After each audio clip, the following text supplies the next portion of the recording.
online game offers insights into epidemics. August 21, 2007. The epidemic swept the world. Fortunately, it was only the World of Warcraft, a popular online role-playing game. But that gotten the attention of real disease experts at Tufts and Rutgers universities. That's because the accidental outbreak that attacked the virtual characters offered a unique opportunity to study how social groups can help spread a disease.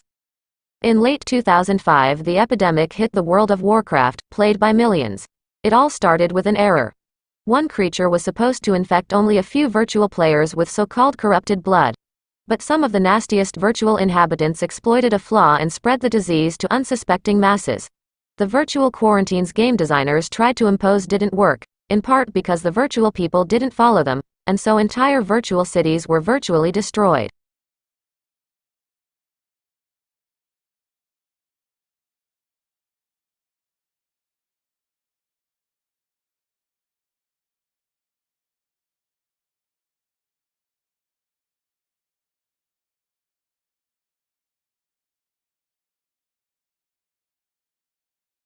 Conservationists have long debated whether the koala should go on the Australian National Threatened Species List. While the koala is clearly in trouble in some parts of the country, in Queensland, for example, high numbers are afflicted by disease. In other parts such as Victoria and South Australia, the problem is not that koala populations are falling, but that they have grown to the point where they are almost too numerous. For a species to be classed as vulnerable, its population must have decreased by more than 30% over the last 3 generations or 10 years. The problem is that when such a stipulation is applied to koalas, the Victorian boom offsets the Queensland bust, and the species stays off the list. This has repercussions because northern koalas are different to southern ones. They are smaller, for example, and they contain a genetic variation not represented in the south. For this reason, a split listing has been devised. Koalas from New South Wales, the ACT and Queensland are now officially vulnerable. Those from Victoria and South Australia are not considered threatened.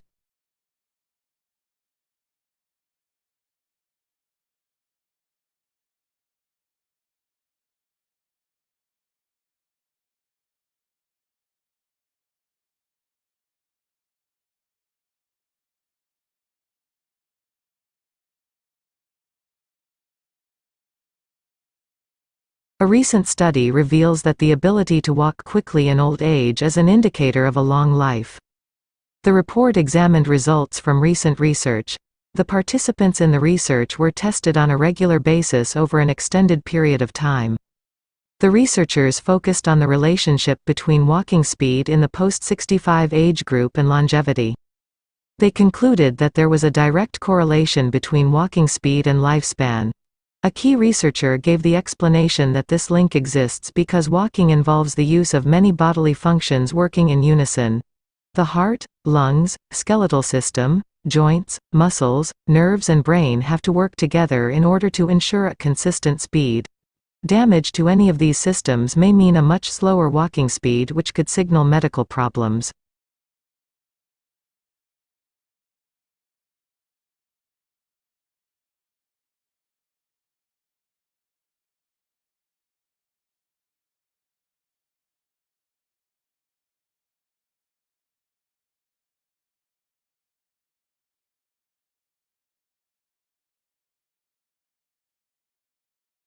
One of the questions we need to ask ourselves is, how much of the news is biased?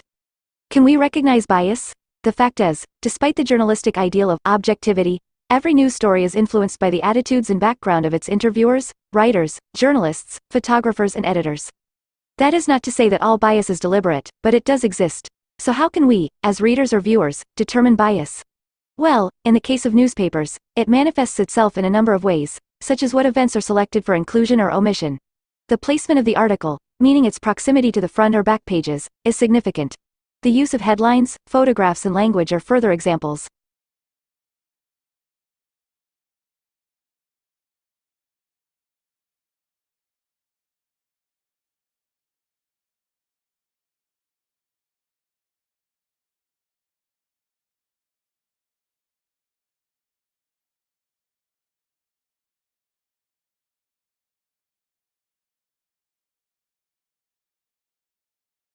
Lyrebirds, a common bird in rainforest areas of Australia, have an incredible repertoire of sounds that they are able to mimic from their environment, including over 20 other bird calls as well as sophisticated mechanical sounds. They have been known to replicate the sounds of chainsaws and pneumatic drills. The male lyrebird sings a medley of mimicry to impress females, and the more detailed and varied his repertoire is, the more interesting it seems to potential mates.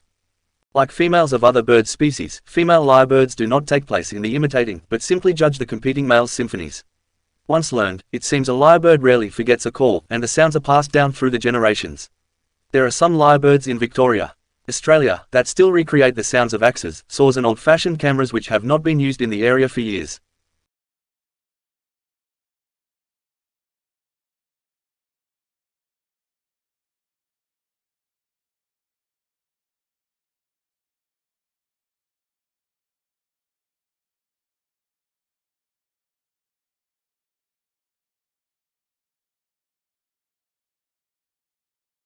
For Professor David Phoenix, the Dean of the Faculty of Science and Technology, the return of single honors chemistry is a master of credibility and pride. If you say you're a science faculty, you have to have all the core sciences, and this course will mean we attract a new supply of potential masters and Ph.D. students in chemistry, but he thinks that an attraction for students will be a teaching approach that differs significantly from his days as an undergraduate.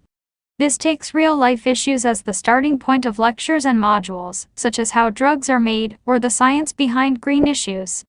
Out of this study, he says, students will be exposed to exactly the same core chemistry, unchanged over decades, but they will be doing it in a way that is more engaging and more likely to lead to more fundamental learning. It is an approach that symbolizes chemistry's recent success story, moving with the times, while holding fast to the subject's essential role as a building block of science and technological advance.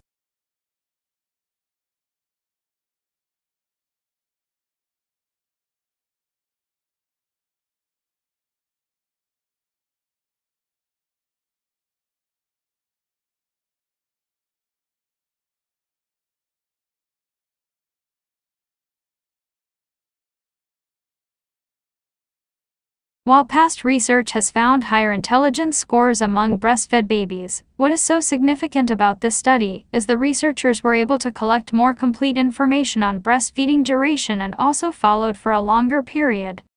And, by using a population-based birth cohort, the breastfeeding practices had no association with income level. Most of the evidence of higher intelligence test scores among breastfed babies comes from high-income countries, where middle-class and higher-class mothers are more likely to breastfeed their babies than lower-income mothers. Certainly in the United States, breastfeeding rates reflect this trend.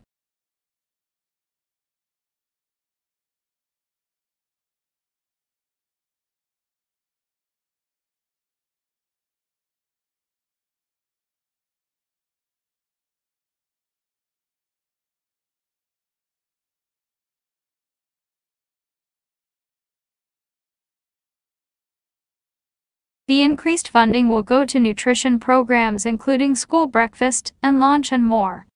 First Lady Michelle Obama issued a supportive statement upon receiving the news of the passage of the bill that could impact the Let's Move campaigns that aims to end childhood obesity within a generation. I congratulate Chairman Miller and the House Education and Labor Committee on the successful, bipartisan passage of a child nutrition reauthorization bill out of the committee today. This important legislation will combat hunger and provide millions of school children with access to healthier meals, a critical step in the battle against childhood obesity. In the statement, she urged the House and Senate for a further legislative action. The President looks forward to signing a final bill this year, so that we can make significant progress in improving the nutrition and health of children across our nation.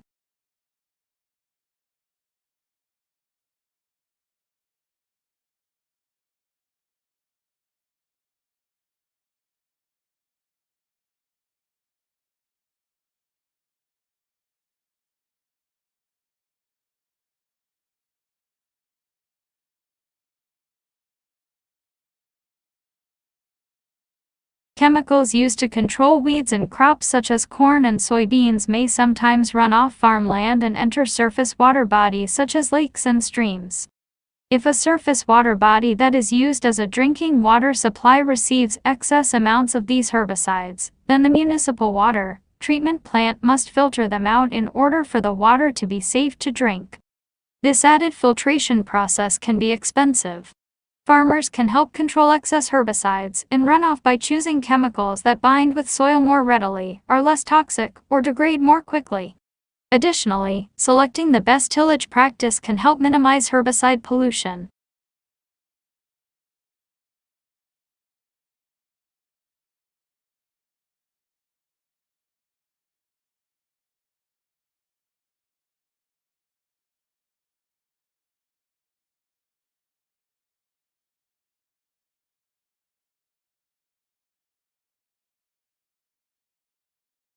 To understand how a coffee nap might work, we need to look at how the body processes caffeine.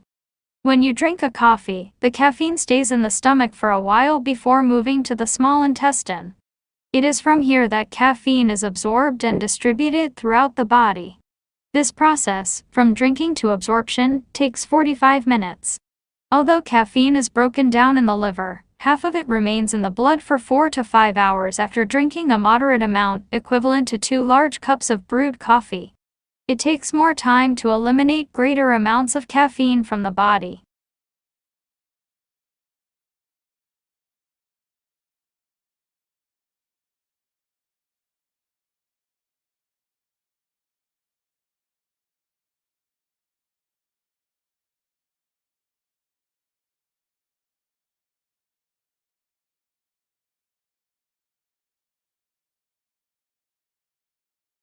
It is the assertion of this article that students who use visual art as a pre-writing stimulus are composing their ideas both in images and in words. The result of the art creation process allows students the distance to elaborate, add details, and create more coherent text. The process of writing is more than putting words on a piece of paper. Effective authors are able to create imagery and to communicate ideas using well-chosen words, phrases, and text structures. Emergent writers struggle with the mechanics of the writing process, i.e., fine motor control for printing legibly, recall of spelling patterns, and the use of syntax and grammar rules. As a result, texts written by young writers tend to be simplistic and formulaic. The artwork facilitates the writing process, resulting in a text that is richer in sensory detail and more intricate than the more traditional writing first crayon drawing second approach.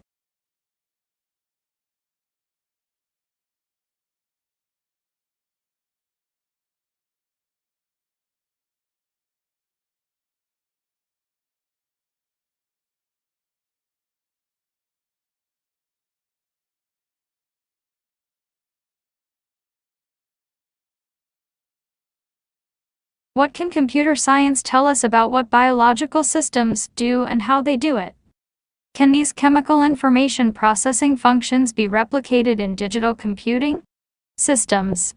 What are the implications of developments in computer science and understanding the nature of causality? Aaron Sloman, author of Computer Revolution and Philosophy, delves into the world of connections between ideas developed in computer science, biology, and philosophy, providing new insights into some fundamental questions about the nature of consciousness and free will.